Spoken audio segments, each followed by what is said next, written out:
그리고 입는 것, 이렇게 경공업으로 시작합니다. 가벼운 공업으로 시작하는 것이. 그 다음에는 중공업으로 갑니다. 제철, 철강, 화학, 그 뒤에는 반도체, 이렇게 가서 오늘까지 오는 것이.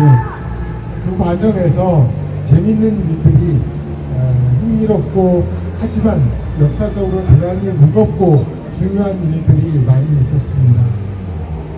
예를 들어 1960년대까지만 해도 보릿고개가 있었습니다. 잘 아시죠?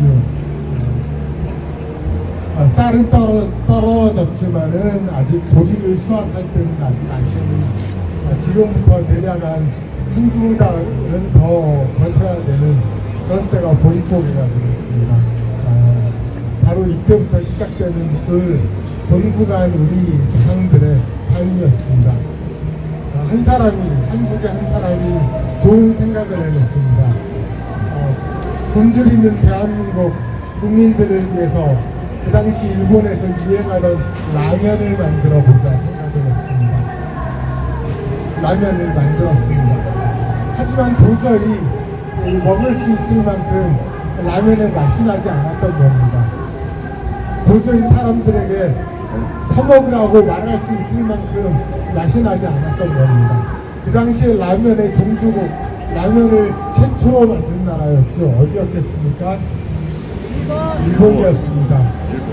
일본에서 라면을 개발한 그 회사로 삼양라면의 장 회장이 찾아갔습니다. 그 당시에는 장 사장이었습니다. 찾아갔습니다. 제발 라면을 만드는 방법을 좀 가르쳐 주십시오. 지금 대한민국 국민들이 굶고 있습니다. 가르쳐 주십시오. 가르쳐 주고 싶었습니다. 일본 측에서는. 그러나 회사의 간부들이, 회사의 임원들이 가르쳐 주지 않게 했습니다. 왜?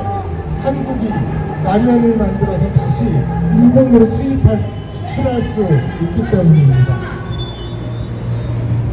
몇 차례를 찾아갔지만은 결국에는 라면을 만드는 비법을, 스프를 만드는 비법을 배워올 수 없었습니다. 결국에는 그저 빈손으로 돌아올 수밖에 없었습니다. 나리타 공항으로 갔습니다. 비행기로 가는데 비행기를 기다리고 있는데 갑자기 그 라면 회사의 일본 회장이 혼자서 뛰쳐나왔다고 합니다.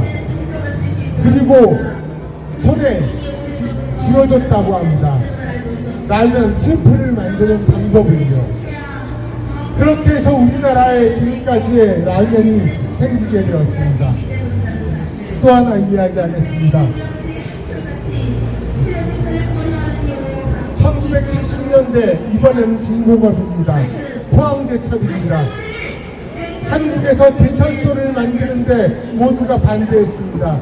미국에서도 반대했고 세계은행에서 반대했습니다. 따라서 한국이 포항제철이 제철소를 만드는 것은 그렇게 어려웠습니다. 미국도 기술 지원을 하지 않았고 유럽도 기술 지원을 하지 않았습니다. 포항제철 누구입니까? 포항제철을 만든 포항제철 회장까지 여기만 그분 박태준 씨입니다. 박태준 씨가 또한 일본에 갔습니다. 그 당시에 일본의 가장 큰 제철소로 갔습니다. 기술 협력을 요청했습니다. 또한 제철소 경영 노하우에 대해서 요청했습니다. 결국 가르쳐 주었습니다. 그래서 그 기술 협력으로 포항제철 제철소를 만들고 경영 노하우를 얻어서 포항제철을 운영할 수 있게 되었습니다. 그 회사가 어디입니까? 신일본제철. 지금 신일철 지금으로서 일본 제철입니다. 그 회사가 어디입니까? 2018년 한국 대법원에서 한국인 4명에게 1억 원씩을 배상하라고, 이 자료를 배상하라고 판결을 내려서 한국과 일본 사이의 관계를 얼어붙게 1965년 이후로 가장 썰렁한, 가장 위태로운 관계를 만들어버린 그 회사가 바로 일본 친일철 죽음 일본 제철이었습니다. 포항제철의 기술을 전수해주고 경영 노하우를 전수해주고 세계 시장을 함께 선취할 수 있도록 도움을 준 신일본제철의 신일철 죽음에 우리가 한 짓이 바로 그런 짓이었습니다. 지금 우리나라 두 번째입니다. 중화공업에서 또한 자동차를 빼면 이야기하기 어렵습니다. 현대 자동차가 있었습니다. 현대 자동차, 우리나라가 현대가 무슨 기술이 있어서 자동차를 만들겠습니까? 결국 그 기술도 일본에서 받았습니다. 어느 회사입니까? 미쓰비시입니다. 그런데 우리는 어떻게 했습니까?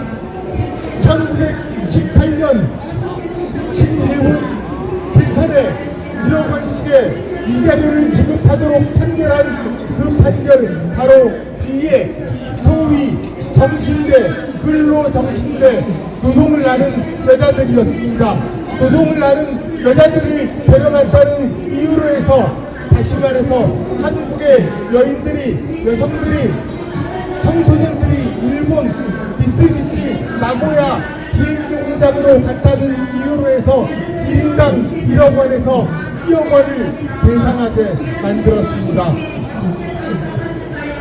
결국 라면 공장이건 포항 제철소건 현대 자동차건 우리가 일본에 한 일은 결국은 배은 낭독이었습니다. 이래서야 우리가 윤문희 지적자님 반갑습니다. 실면을 얻을 수 있겠습니까? 이래서야 우리가 일본의 실면을 얻을 수 있겠습니까? 이래서야 우리가 일본에 어떤 요구를 했을 때 그 요구가 성실하고 진지한 요구로 전달될 수 있겠습니까? 성실하고 정정당당한 친구가 되기를 바라고 있습니다. 여기까지 말씀드리겠습니다.